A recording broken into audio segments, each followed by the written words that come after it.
Hello and welcome, Must Players. I'm Mark Santamartino, and this is your weekly dose of everything gaming, film, entertainment, frankly, anything we want to talk about. Sitting to my left is a man who has been spending more time in a fictional New York than in his own real life for the past week. Yes, it is, Julian. It's Julian Price. How are you, Jules? Okay, it's true. You got me. And Maso has resurfaced after another one of his first-person shooting beta blowouts. How are you, Maso? I'm very good, very good. Good. Strained eyes, but very good. I'm going through the same thing, but from Spider-Man. We'll get to that a bit later. Obviously, huge week for us in news. We've got plenty to talk about, but the real big discussion topics we're going to be delving deep into today, Julian. One of them is Nintendo's online service. Yeah, and Superman. Where are we going to have him anymore? Is he? Have we lost Henry Cavill? Well, Superman has died many a time, but he's always come back. But I think for at least DC, this might be the death of Superman. Sounds like Henry Cavill is out. He's going to come back as Geralt. He's coming back as Geralt, which is Geralt. a more important Superman. Yeah, we all want Geralt. Mesa, you've been checking out a lot of Black Ops 4. A lot of Black Ops. It was the beta was available this week. It's just finished as we record this. So yeah, we're going to be checking that out as well. And of course, it was all about the Battle Royale mode, the new Battle Royale mode, and the question I suppose we'll have to answer a little bit later is this the PUBG, the Fortnite killer? We'll get to that a little bit later. First and foremost, let's get to our headlines.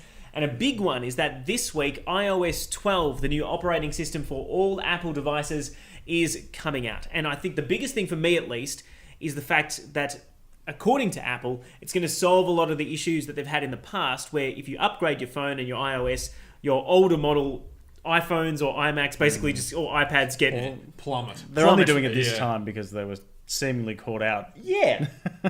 Well, instead of having a bricked iPhone, which works at about a tenth of the speed on the day you bought it, they're claiming now that this iOS update allows you to have 40% faster app launch, about 50% faster keyboard display, also about a 70% faster swipe to the camera, and that's on the iPhone 6 Plus. So that's, years old now.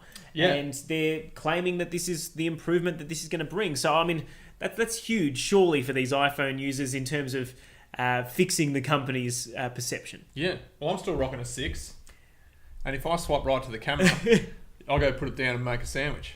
Is it that bad? So Oh my God, I had no idea. And look, it's not the only thing. It's not just the speed that they're improving. It's also things like they're going to have new animojis. They're apparently going to have multiple FaceTimes, Jules, you were touching on. Yeah. And they're also going to have better improvements to the camera software, notifications, and all that sort of stuff. If you want to see the details, head to mustplay.net.au. Out of the realm of tech into the realm of film, and it turns out one of our favourite Avengers who was missing is coming back for Avengers 4. I'm talking about Hawkeye, Jules. He is... Not a favourite? I was going to say he's slightly underrated, but I think I'd be lying to myself. Look, when you're coming up against Iron Man, Thor... What's his power other than he can shoot arrows really good? He doesn't miss, is his power. Yeah, he's basically a real-life Legolas. That's his power. He never misses, no matter what. Right. I mean, I don't know how he's going to take down Thanos, maybe with an arrow to the knee. It's like ScarJo's superpower. Looks good in leather. Look, she can do other things. Don't be ridiculous. She can change her hair colour at will.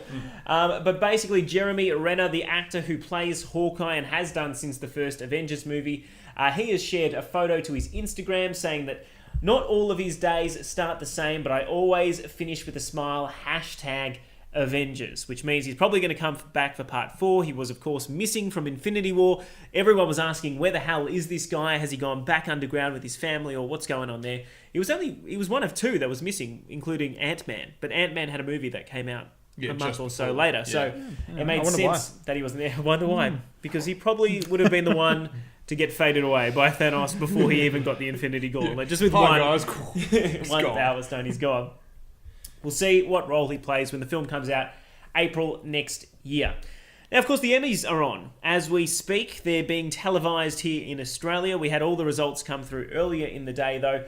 And one of the big names on it was sort of a weird carpet. It wasn't a red carpet. It was almost a yellow/peachy looking carpet, a champagne carpet, was George R.R. Martin. Of course, the creator of Game of Thrones, the man who probably needs to finish the books before he comes out and comments on the TV episodes, which we are desperately waiting for.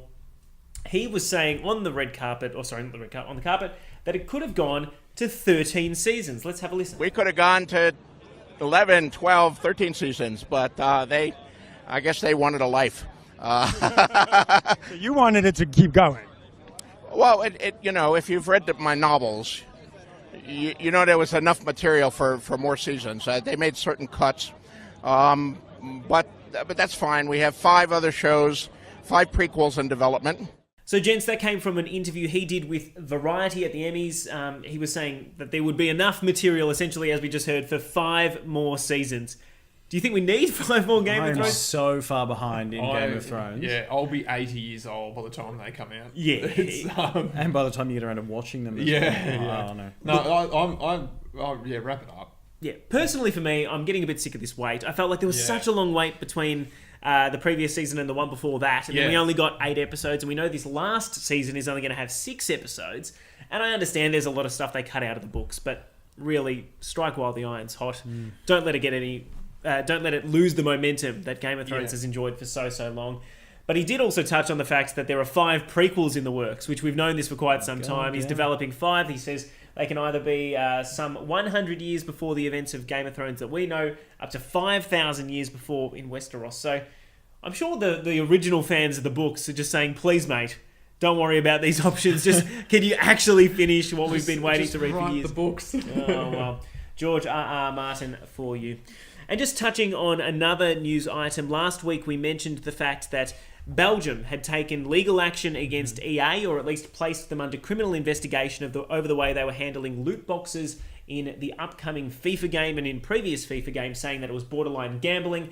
Well, now, the UK Gambling Commission has announced that they, along with 15 or 16 other gambling regulators across Europe and the US, are going to be filing an agreement to address the gambling risks in games. Those countries are Latvia, the Czech Republic, Spain, France, Malta, Jersey, Gibraltar, Portugal, Ireland, the Isle of Man, the UK, Netherlands, Norway, Poland, Austria, and even Washington State itself in the US. Wow. We touched on loot boxes as a form of gambling last week, so we don't want to get too much into it. But this is a really big shift, I think. Yeah, it's taken off, really, hasn't it? It's gone from Belgium to a fair percentage of the world. Yeah, a decent chunk of the Western world in a week is really getting up and about. And I know that countries have individually tried to do things or at least discussed loot boxes before. But this, to me, is really the first time there's been a concerted effort between countries as a whole. And while the majority of it is in Europe, the fact that Washington State has signed up to it as well, I think is a bit of an indication as to where this is going to go. I don't think it's fair that people are just dropping, in some cases, thousands of dollars on games, hoping that they get this one, piece of equipment or digital equipment. It's, it's not even a physical item. No, and it's probably even worse in mobile gaming than what it is in a console and PC. Well, that is a very good point. Well, we all heard about Candy Crush and exactly. Yeah. God, they took over, didn't they? In the main news of the week, Black Ops 4 Call of Duty, which is coming out a little bit later this year, has released a massive beta. It's all wrapped up now. It had to do with their brand new Battle Royale mode, which is officially known as Blackout. Maso, you jumped right on board. Jumped in it. We want your first impressions. I mean, give us the gist. I was a little bit worried because I had such problems with the multiplayer beta. This one, no problems at all. Okay, so they fixed that early issue. Yeah, must have, because I was loading into games almost instantly, just straight in the lobby. So that was one good thing, because I was a little bit worried there. First impressions, it's really good. It is really, really good. It's action-packed, super fast-paced. The gunplay and movement is just quintessentially COD. So it sounds like it's exactly what a COD game plays like. The COD we've come to know and love, but on just a much bigger scale. Yeah, so the map is huge. It's probably not as big as the original PUBG map. It's probably around Fortnite sort of size. I haven't looked up the dimensions, but it's really nostalgic. So included in the map isn't just a random map. It's all the fan favorite multiplayer maps all over the land, like Nuketown. So you can wingsuit into Nuketown and jump and land there. So it's almost like it's constructed one big world for you to. Yeah, they're awesome. So it's really nostalgic. It's a good map. I really liked it. They've got perks, which is one thing that other BR games that I've played don't have. So you can pick up, you might get silent footsteps for 2 minutes, or you might get increased movement speed while crouching, stuff like that. The armor I found to be a little bit too powerful, which is something that Treyarch said they're going to fix between now and when it releases in October 12. So that's one thing they're going to fix. They started off with 80 players. Yes. Just to test out. And then by the last day, they extended that up to 100, which is amazing effort. Because if you consider Fortnite and PUBG, they're not graphically demanding games. So therefore, it must be a huge effort for COD, who have huge textures. You know, the player models are so detailed to get 100 people in there. A great effort. Which is why they started with 80. Because Exactly, they were because worried they were about it worried being about- choppy. Yeah. And you got to look, 100 is now the minimum really for BR games that people expect. So now they're up at 100, which is what PUBG and Fortnite are. Whereas Firestorm, the Battlefield 5, is only going to be 64. Oh, is that it? Yeah, that's what they've said. So, yeah, COD has got it up to 100. And I played a couple of games with, there wasn't 100, but there was like 92. And not a problem at all. Smooth as butter. Smooth. That's a really big advantage for Call of Duty coming into this holiday period over Battlefield 5. Like, if they can only get 60 odd players in there compared to 100 and potentially more. I mean, if 100 worked well, I mean, I'm assuming that might be the benchmark for COD for quite some time. And you got to think of consoles too. 100 is probably what the consoles can manage right now. Yeah. But a great effort. Oh, another random thing that happened during the beta too, I think on the last day, there was just this zombie boss on the map. What? That I never found him, but blokes on Twitter were putting it up. I've put it up on the article that's on mustplay.net. Yeah, there was... So it shows that the developers have got some sort of control over this BR whilst it's live. Sort of like what Fortnite does with all their interesting stuff and the comment and whatever it is. Yeah, like when they had Thanos randomly appear during... So I found that great because that's one of the things I love about Destiny is that they throw stuff in the game like that with no explanation whatsoever, and you've got to sort of figure it out and just adapt. And that's almost what this was. I mean, of course, Black Ops 4 is going to have a zombie mode, but to have it in the BR as a an NPC sort of, it was great to see. It's funny how for so many years I feel like even though Advanced War was the Call of Duty that put Call of Duty on the map again, and that sort of future tech was really the way it was going to get headlines. It was always the Black Ops that seemed to be the Call of Duty for Call of Duty fans. Yeah, and the Black Ops was more the... I always found the Black Ops games to be the multiplayer games, whereas the Modern Warfare ones were the single-player campaign games. Yeah. And it's funny that this one, now that it's got zombies in it, as well as Battle Royale, as well as... does it have a campaign this time around? Or is it no single-player campaign. Sorry, So apologies. It seems like they've replaced the single-player campaign with the BR mode, which is... One thing that's really going to divide the community because there is nothing... Because I know people who play COD for the campaign, and then I've got other mates who play COD solely for multiplayer. There is nothing in this game for the single players because they're going to hate BR more than the multiplayer because it's stressy. It's funny because when we were talking about Call of Duty when it was initially announced, all of us were really down on it. Yeah. I remember that. We were all saying this might be the end of Call of Duty, but all of a sudden they bust out this fantastic beta. It runs like butter, and even though they don't have a single-player mode, a lot of people are still excited about it, at least what we've seen online. So maybe they get away with it for the first year. Who knows? And you got to remember, because they've got two companies that make these games, there's going to be another COD in a year anyway. So, they come out once a year. They might bring it back. Who Yeah, knows? exactly. Yeah. Who knows? But good verdict so far? Great. I loved it. Exciting. Yep. You can catch Maso's full impressions at mustplay.net.au. Into film, and this is something that broke just after we recorded our podcast last week, so we didn't actually get to chat about it, but there is extra information that's come out in regards to the DC universe but for a different film. But the big news last week was that Henry Cavill, the man who has played Superman since Man of Steel, the first movie, and has since gone on to the sequel as well as the Justice League film, is out as Superman. Without the company coming out and explicitly saying it, because they're saying, oh no, we still have a great working relationship with Henry Cavill. By all accounts, he is completely done. And we haven't heard from Henry Cavill himself either. He did post this bizarre Instagram video that just had this, I can't even remember, what was the song? Dogs barking to the tune of some Beethoven song. Oh, we'll and he held up a Superman action figure, and then he lowered it down, and that was it, no context.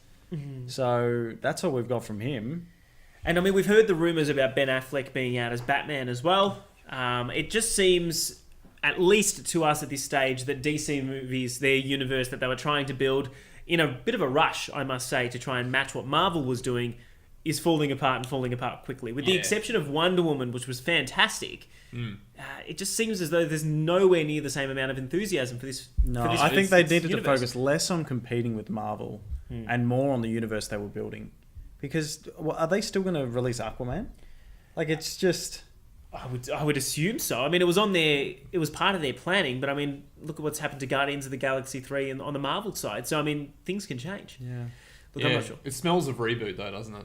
It does, and that's something I wanted to ask. Do you think that the DC universe has another reboot in it? Because we had a brand new Superman that was essentially just trying to copy what Christopher Reeve was doing all those years ago before we got Henry Cavill. Yeah. Do you think we can have a third Superman in... I mean, we've had a third Spider-Man in 10 years. You might just need to let it breathe. Yeah. I'm not Give too it a sure. bit of time. But in the same DC Universe space, we have got another glimpse at a new film, which is coming out. We actually got the first look at Joaquin Phoenix as the Joker. There's a new Joker movie coming out. We've got the image up right now, and this is not what I expected the Joker to look like. At least not the first press image that they were going to release. This is from Todd Phillips. He's a mature Joker. Is no makeup is probably the thing that stands out. Yeah. Yeah. And look, I don't know what I was expecting, but post Heath Ledger and Jared Leto, which really, even though Jared Leto's Joker isn't widely loved as Heath Ledger's version of it, I really enjoyed him as a character. I thought he was unique. He was different. Completely different. I'm Joker. looking, this guy looks like someone you'd bump into at the bank. Yeah. This isn't the Joker. This isn't the maniacal Sort of villain. a similar hairstyle to Heath Ledger's one without the dye in it. But Yeah, sort of. But it's not even green. No. I mean, I'm not saying that the Joker's hairdo has to be green, but if it's not, they're almost leaning more so into that dark realism that the previous DC movies have been doing. He does look like he works in middle management. He looks so bland, Yeah. doesn't he? And it's just not the best shot. It's a headshot. There's no real costume going on, and even what we get looks like a dad who's had 3 kids and is in middle management, waiting in the line at the bank. Is it a prequel? Life after Like is the it how he Joker? turns into Joker? From what I understand, If he does work in middle management, then he could look like that, and then he turns into. Yeah. To be honest, the origin story of the Joker is really dark. Even in some of the animated films where they've shown it, it's such a downer in that part of the movie because it is so depressing. So, given there's been this big push to have directors with a bit more of a sense of humor come into the DC universe, like Joss Whedon. Yeah. I don't understand if this is going to go that route again. Does this news excite either of you? Is this doing anything for you? Well, it's not doing anything film- with DC. No. The Joker film, I'll be excited to watch that. Just because, the connection I think we all had with Heath Ledger's Joker, I think you'd just go and see it, wouldn't you?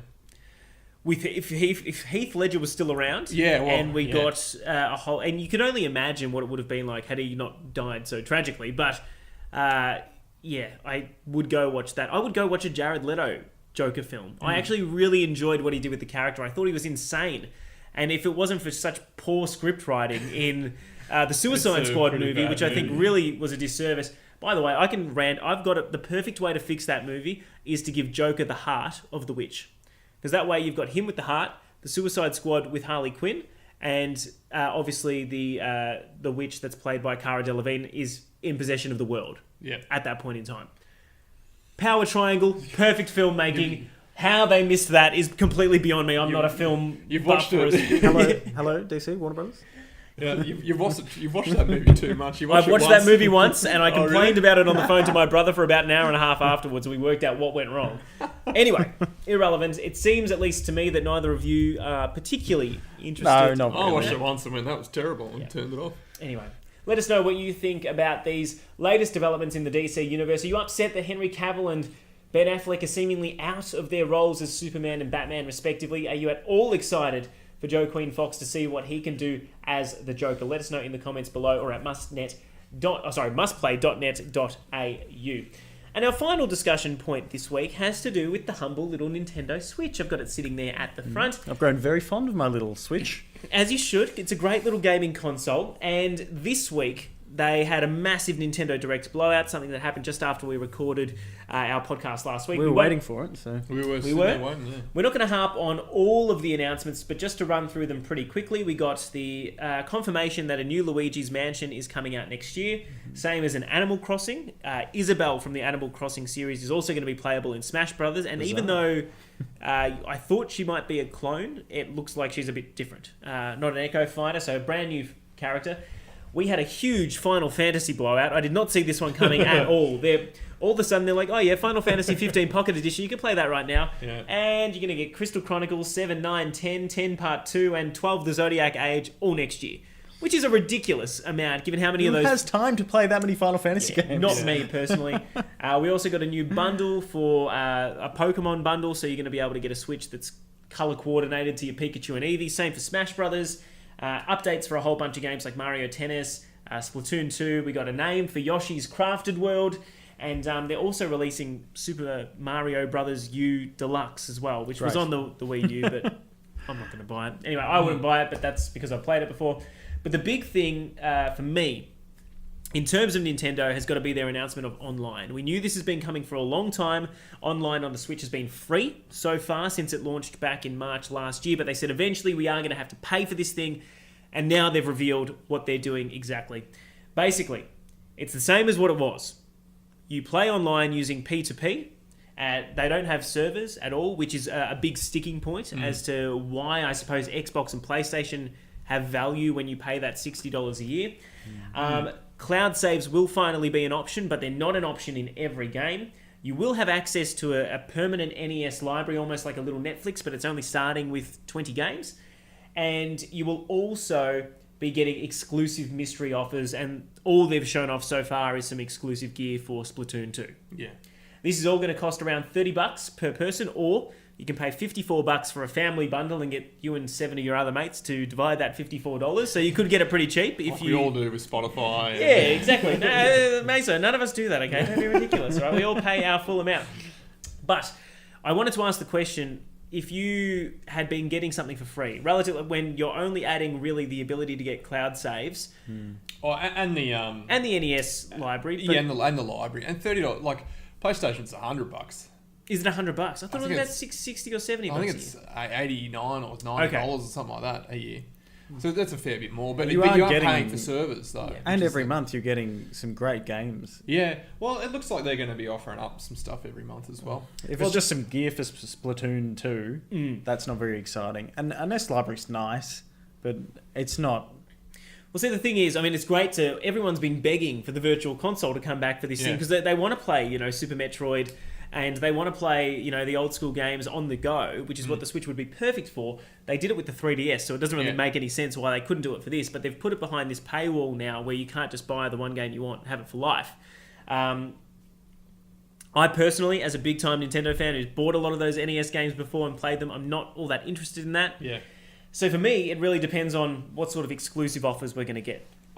They'll have to build on it, won't they? They're like offering up those old games isn't enough. I should mention though, those old games you can now play online with as well, which is a neat little feature. And they also, I suppose it's to their detriment. I think they might be adding Super Nintendo games to that as well very soon. When they initially announced this service, they said Super Nintendo games would be included, and then they've pulled that back quite a bit. So personally disappointed. I didn't know where you sat. I know, Maso, you don't have a Switch, but I mean, as somebody who already pays for PlayStation, I pay for PlayStation, and it's cheaper than that. But you'd expect it to be though, because for Nintendo, $30 wouldn't bother for a year. $30 isn't a lot of money when you've got a full-time job. But right. Right. Yeah. How about you, Jules? Would you jump on board, given that you've got a Switch? Do you play anything online at the moment? I think I'll wait and see how it goes. I'm not going to day one jump in, subscribe. Cloud saves, I don't really need that. No. So, what if you lose your Switch though? Bad luck, me. Okay, fair enough. Not one of those people that just loves to see their 100% on Zelda or their 100% on Mario just sit there for eternity. Look, I don't know. Let us know what you think in the comments below. I personally would love to see it beefed up a little bit. But I do think that once Smash Brothers comes around, I'm going to have to pay for it anyway because I want to play that online. Yeah. I want to play with my mates. Conveniently, it's coming out before Smash Brothers. Yes, it's coming out at the end of... Well, it's out now, I should say. Sorry, September 18, it officially launched.